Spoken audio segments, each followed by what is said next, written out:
ओम नमो भगवते वासुदेवाय नमः। द्वितीय अध्याय कार्तिक महात्म्य। ब्रह्मा जी बोले, हे पुत्र, जो व्यक्ति तुलसी की मंजरी सहित भगवान शालिग्राम का एक बूंद चरणामृत पान करता है, वह ब्रह्म हत्या जैसे बड़े बड़े पापों से मुक्त होकर वैकुंठ को प्राप्त करता है। इसमें कोई संदेह नहीं है। जो भगवान शालिग्राम की प्रतिमा के आगे अपने पितरों का श्राद्ध करता है, उसके पितरों को तत्काल वैकुंठ प्राप्त हो जाता है। जो भगवान श्री शालिग्राम की मूर्ति दान करता है, उसे समस्त पृथ्वी के दान का फल प्राप्त होता है। जो भगवान शालिग्राम की प्रतिमा को बेचता है, वह महान कष्ट भोगता है। इसलिए श्री शालिग्राम की मूर्ति को बेचना नहीं चाहिए। श्री विष्णु भगवान का पूजन शंख के जल से करना चाहिए। श्री शिव जी का पूजन बिल्व पत्रों से, सूर्य का तुलसी से, गणेश जी का पूजन धतूरे के फूलों से, श्री विष्णु जी का पूजन कमल के पुष्पों से तथा श्री महालक्ष्मी जी का पूजन मालती अथवा चंपा के फूलों से करके प्राणी परम पद को प्राप्त पाता है। परंतु जो भगवान को परम प्रिय तुलसी से भगवान शालिग्राम की पूजा करता है, उसकी महिमा का वर्णन कोई भी नहीं कर सकता। इस प्रकार पूजा करने वाला भक्त जन्म मरण के अपार कष्ट से मुक्त हो जाता है। जिसकी मृत्यु तुलसी माला धारण किए हुए होती है, वह जीव बिना किसी रोक टोक के सीधा वैकुंठ धाम को प्राप्त हो जाता है। जो तुलसी की छाया में अपने पितरों का श्राद्ध करता है, उसके पितरों की अक्षय तृप्ति हो जाती है। तुलसी का सिंचन गंगा, यमुना तथा नर्मदा के स्नान के समान होता है। तुलसी का वृक्ष उगाने और सींचने तथा नित्य स्पर्श करने से मनुष्य के मनसा, वाचा और कर्मणा तीनों प्रकार के पाप नष्ट हो जाते हैं।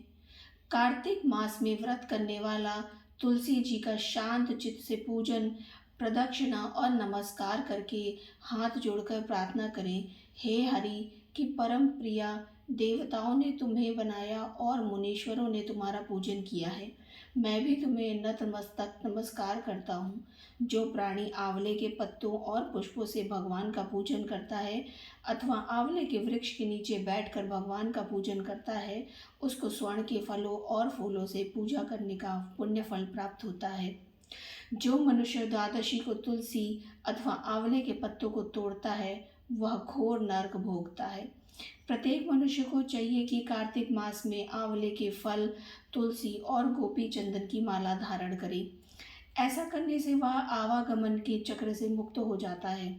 कार्तिक मास में स्नान और व्रत करने वाले मनुष्य को चाहिए कि वह ब्राह्मणों को भोजन कराने के पश्चात चंदन, पुष्प, पान तथा दक्षिणा देकर संतुष्ट करे।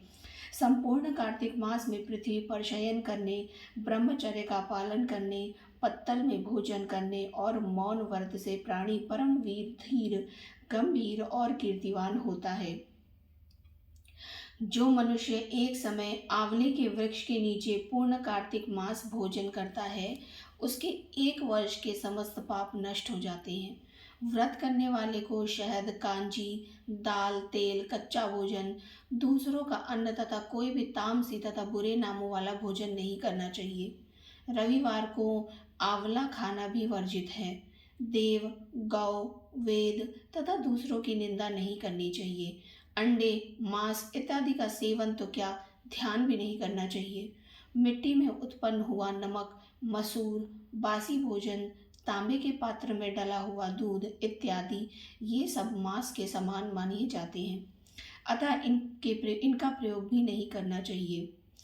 केवल स्वयं अपने लिए बनाया गया भोजन भी मांस के समान होता है। अतः किसी दूसरे को खिलाने के बाद ही स्वयं भोजन करें। लहसुन, प्याज, फूल गोभी, गाजर, जंगली घिया, बैंगन, पेठा तथा दोबारा पकाया भोजन व्रत में नहीं खाना चाहिए। रजवला स्त्री, म्लेच्छ, पतित तथा पाखंडी आदि से भूल कर भी बात नहीं करना चाहिए। एकम को पेठा, दूज को बैंगन, तीज को गोभी का फूल, चौथ को मूली, पंचमी को बेल फल, छठ को कलिंदा, सप्तमी को आंवला, अष्टमी को नारियल, नवमी को जंगली घिया, दशमी को परमल, एकादशी को बेर, द्वादशी को मसूर, त्रयोदशी को पान, चतुर्दशी, अमावस्या तथा पूर्णमासी को किसी भी फली का साग भूल कर भी नहीं खाना चाहिए। इति द्वितीय अध्याय समाप्तम।